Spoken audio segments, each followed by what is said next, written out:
ndị be anyị nụ anụ n'izu nke onye dịla ọkpa na ọmụmụrụ onye na-azere daalụ n'ochinde ka ọnụ sikwa ha kwa n'izu ka ọnụ bịa nụ ife anyị bụ n'ọnụ anyị ji kekwu ka anyị sikwa ekwue n'izu gaa bụ na nkọwa afọ anyị na ọnụ oyibo afọ iche iche anyị aza ka ife ọpụ ha na ọnụ oyibo agwa ụnụ ife ha anyị ji ekwu ya maka ụmụ anyị ndị anụ n'ọnụ anyị ọfụma ya ka anyị ji aka kọwa na oyibo kọwa na mazụkwa ntọala afọ anyị bụ ya ka anyị keme na izu ka anyị jee bọọdụ anyị ka anyị fụ afa ndị ọzọ anyị jekwa ekwu maka ya na izu ụka nke ele ka aka si kwụsị ka anyị bịa na bọọdụ anyị bụ nke ebe anyị kwuru ke bụ nkọwa afa ya Igbo n'ọnụ oyibo bụ nkọwa afọ Igbo n'ọnụ Igbo. What is the meaning of your Igbo name in English?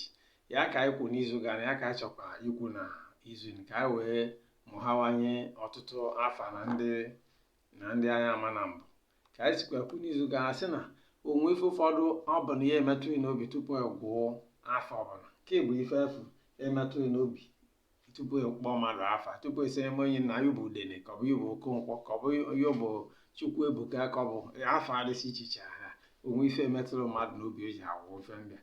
Ife ụfọdụ n'ime anya si na onwe bụ family history ka ịbụ ife eme na ezinụlọ ọnụ tupu mbọsị afọ ọ ife eme na ezinụlọ ọnụ ife ndị afọ bụ ife agwa ụdị afọ ijekọ agwụ. Factors that influence a given name: family history, current events in your family, circumstances of birth. Ife ndị emeni tupu amụ ya bụ ka ọ bụ oge eji mụọ ka ọ bụ ka a mụsịrị afọ tupu agwụ afa ife ụdị afọ ga-eme ma ụdị afọ ije ka agwụ mmadụ ka ọ bụ economic situation na your family ka akụnụ si nọ ka ego si eje ka ife akụnụ si eje ife ọ gakwa ọfụma ife ndịrị na ọ bụ ife agọsị ụdị afọ ya agwụ ya bụ ife furu ime obi ka o si mee n'ime obi ya agọsị ife si onye ọnụ apụ ya bụ ife ejekọ ahụ ha na ịgwụ afa.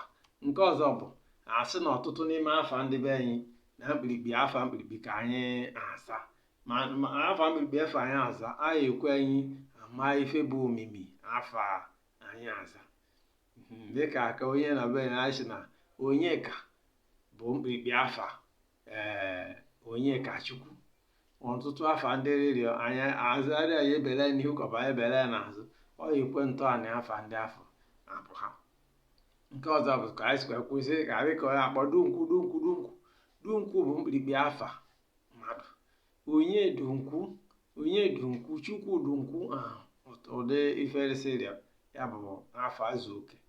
Abazikwa the interpretation here may have not been 100% correct to you maka ka onye ọbụla asị fara iche iche. This is due to dialectic variances and pronunciations. Please pardon us where such is observed, but point it out to us for inclusion. Ọ bụ na ka anyị si kpọọ afọ ụfọdụ beni ka ọ bụ ka anyị si tapịa afọ ụfọdụ beni ewu n'anya ka ọ bụ ọsọ n'anya ekwe na ebe ife ike enweghị iwe ife ike mebụ ime ka anyị maa n'ụzọ dị iche iche ime ka anyị ma ọ bụ na nke eje ka anụ ọgụ tie imezi ka anyị maa anyị edete nke efu ikwu ọ bụzịkwa ife eme ka okwu anyị baa ụba ọ ka amamife anyị wee shiwanye nne ọnụ ọgụ adị na ime so anyị ejemekwa ka anyị si jeme mgbasị asị iloba echine bụ afa mmadụ akpọ mmadụ iloba mana nke bụ afa azụ oke n'ime bụ iloba echine. As father's road will not close, a continuity of the family ya bụ nwa amụ ya bụ na wetatụ n'anya na ka amụ nwa ka ọ bụ amụ na nwoke ka ọ bụ ife na amụzi wasị na iloba echine something ka eme ka family unu continue has come. Nke ọzọ bụ agwana m okwu don't tell me something. Agwara m okwu ife ọpụ ha bụ don't upset me ya ka o mee. Nke ọzọ bụ ya dịrị Chukwu let it be with God. The meaning bụ let God's will be done ya dịrị Chukwu. Nke ọzọ bụ ọ bụ onye chọ ka ndị onye chọ ka o mee ọ bụ onye chọ ka o mee did it happen to Obuanyi-ncha-ka-ome. Did it happen to all of us? The meaning of Obuanyi-ncha-ka-ome, he who feels it knows it. Obuanyi-ncha-ka-ome, did it happen to all of us? Because of Ezi Oyebondo, a good friend is life. A good friend is sustaining. Because of Onyekachukwu, who is greater than God. God is the greatest. Because of Azubuike, back is the power of fight. Supporters are your strength. Because of Udeliga, victory news has gone out. The good news has spread it. Because of Nnamdi, my father is alive. Father has been replaced. Because of Nnamaka, father is good. Father is priceless.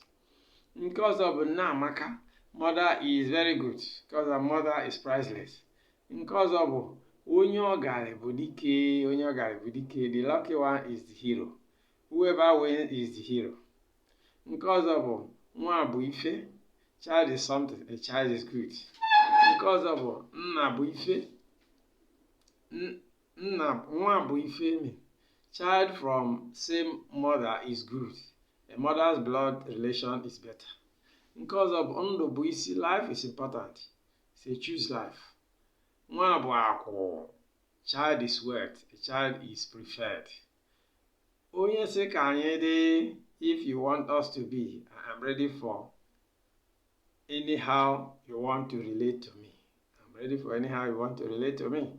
Nke ọzọ bụ Chukwu nọnyere m, God is with me, God is supporting me. Nke ọzọ bụ ike dị n'ashi, there is power in destiny. Don't look down on destiny. Nke ọzọ bụ onye akpọna m afa, let nobody call my name. If up have let no one involve me. Because of Nwadiogo, child is a gift, child is honorable. Because of Adamma, first child that is beautiful, beautiful girl. Ngemegwai, I will do my own, I will hit back. Ozemenem, let another thing not happen to me. I reject a repeat of this. Onwodelem, let this one stay with me. I shall not lose this. Onyedumbili, who is living with me, who is my support. Onyedikachukwu, who is like God, God is incomparable. Onyelona Gabu, who thought it will be, it has materialized. Ekuyazanam, don't scandalize me, treat me with respect. Onye ayagazanam, let no one disgrace me, let no one disdain me. Abiamefune, my seed of life will not be lost, priceless. Okechukwunyem, my share from God, God's inheritance. Agelega, the second set of twins, the second best. Onyeisi, the first of a set of twins, the leader. Chikodere, it is with God, I surrender to God. Chekwubechukwu, trust in God, don't put your hope in man. Odinakose, it is in the hand of God, God will vindicate. Mbadiwe, there is enmity out there, be careful. Okadike kawe aka. A hero is talked about. Success attracts jealousy. Whoever is angry to forgive. Forgiveness is a virtue. A hero has enemies. Heroism associated with envy. More with spirits brought this gift from gods. Eboka, extended family is greater. You are subject to a higher authority. Ebora, extended family decided, no appeal. Mma Kweta, I will not accept this. This is not the end. Onwemado Bueze, who has father is a king, a father is a shield. Mokasi, spirits are greatest, spirits are incomparable. Adema Abua, have become two. I have got a companion. Egwu atom, I'm afraid this is fearsome. Golom, it is God that vindicates me. No hope, no other hope but God. This is where we are going to stop this episode. I hope you have learned some names and their meanings today. Please, if you have not subscribed, subscribe to this YouTube channel by pressing the red button to show us your support. It does not cost you additional money to do this. As you do it, God will bless you. Ndị be anyị daalụ n'Chineke maka nke izuzu.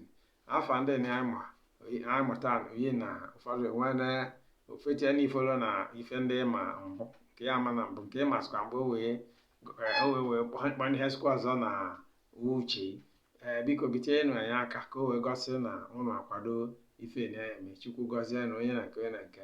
Izu ọzọ jenekwe n'ibe anyị akwụkwọ afọ ụfọdụ ọzọ bịa akwụkwọ ịntọanịwa ka anyị wee nwee ọtụtụ afa n'ime ife na ya n'ime.